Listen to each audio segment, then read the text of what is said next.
para que fique bem claro a diferença e a autonomia desses crimes, hipoteticamente, se fosse possível retroagir a aplicação da atual lei penal, hipoteticamente, por óbvio, poderíamos demonstrar a diferenciação muito clara da tipificação de diversas condutas antidemocráticas ocorridas na história do Brasil e que, lamentavelmente, nunca foram punidas, e, por isso, uma continuidade de tentativas incessantes de golpes de Estado. Mas se pegarmos, eu peguei três casos, se pegássemos, poderíamos entender bem os delitos, que um delito 359L representa uma ofensa ao bem jurídico e o 359M outra.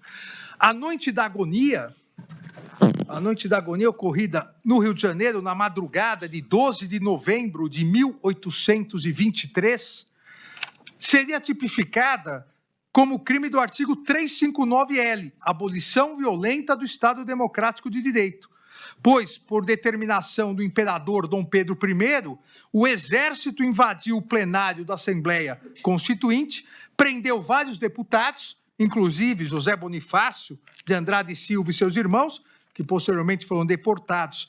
A finalidade foi dissolver a Constituinte para que o imperador pudesse redigir uma nova Constituição, outorgada em 25 de março de 1824, que o fortalecesse. Dessa forma, mediante violência, a abolição foi contra o exercício do poder legislativo. A minuta do golpe visava tentar abolir o Tribunal Superior Eleitoral, a Justiça Eleitoral, órgão do Poder Judiciário, substituindo por uma comissão composta por um grupo político. Claramente, aqui, assim como na noite da agonia, é o 359L. Se nós formos para o golpe de 30, que alguns chamam de Revolução de 1930, seria tipificado no 359M, aqui sim golpe de Estado, pois constituiu um movimento armado liderado pelo Rio Grande do Sul, Minas Gerais, Paraíba, que depois o governo legitimamente constituído por Washington Luiz, em 24 de outubro de 1930, impedindo a posse do presidente eleito Júlio Prestes, encerrando a denominada República Velha e colocou no poder Getúlio Vargas. Aqui o golpe de Estado.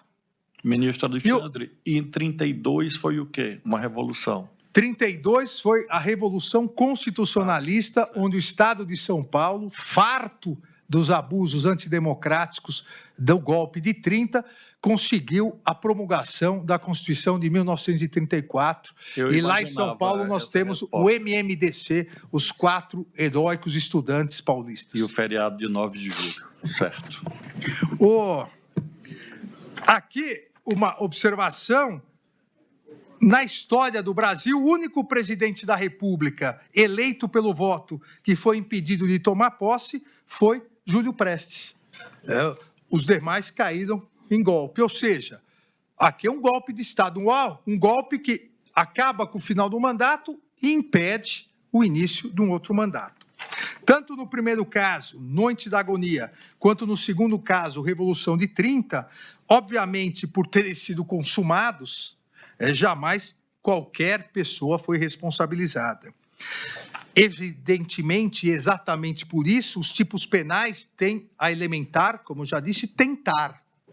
Ninguém irá responsabilizar, até porque constitucionalmente era irresponsável, o imperador Dom Pedro I, que atentou contra o Estado de Direito e permaneceu no poder. Nem responsabilizar Getúlio Vargas, que tomou o poder. Então, aqui se exige a tentativa, não se exigindo a consumação, seja da abolição do Estado de Direito, seja do golpe de Estado, porque se houver a consumação, quem vai exercer o poder de maneira ditatorial e tirânica não vai permitir que se responsabilize, como na história do Brasil nós já verificamos. Ressalte-se ainda aqui que a história brasileira, e com isso eu encerro, a história brasileira também demonstra que é possível a consumação dos 2 delitos em um único momento histórico, reforçando aqui a sua autonomia. No golpe militar de 1964, o governo legitimamente constituído de João Goulart foi deposto por um golpe militar de 31 de março de 64, pondo fim à Quarta República e dando início a uma longa ditadura militar que durou até 1985. Essa conduta será tipificada no artigo, se a lei, obviamente, à época existisse, no artigo 359-M, golpe de Estado. Mas como, novamente, o golpe foi consumado, não houve nenhuma responsabilização. Ocorre, entretanto, que mesmo na vigência do golpe de Estado, de 64, mesmo na vigência do estado de exceção, é possível identificar condutas que tipificariam o atual artigo 359-L, a abolição, no caso do Estado de Direito, porque não existia um Estado democrático, mas existia um Estado de Direito ainda na vigência da Constituição de 46. Uma vez aqui, esse crime do 359-L, restringindo o exercício do Poder Judiciário. Então, mesmo no golpe de Estado, mesmo com um governo não eleito democraticamente, esse governo conseguiu, na ditadura militar, praticar o que hoje tipificaria o artigo 359-L do Código Penal, com a edição, respectivamente, com a edição do AI-2, Ato Institucional número 2, que em seu artigo 6º ampliou o número de ministros do Supremo para 16, no sentido de submeter a independência do Judiciário, do AI-5, Ato Institucional número 5, de 13 de dezembro de 68, que em seu artigo 2º submete o Legislativo e o Executivo, permitindo ao Executivo, permitindo ao Presidente da República decretar recesso no Congresso, e em seus artigos 5º, parágrafo 2º, 6º e 10º, restringe o livre exercício do Poder Judiciário, vedando a apreciação de atos que suspendam direitos políticos, suspendendo a vitaliciedade e vetando parcialmente a concessão de habeas corpus.